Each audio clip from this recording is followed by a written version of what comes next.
একটা পুরুষের সবচেয়ে বড় পাপ কি জানো?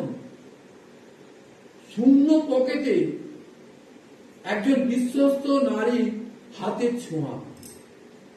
যখন আপনার কাছে কিছু নেই, ভবিষ্যৎ অন্ধকার, ঠিক তখনই যে নারী আপনার হাতটা শক্ত করে ধরে বলে,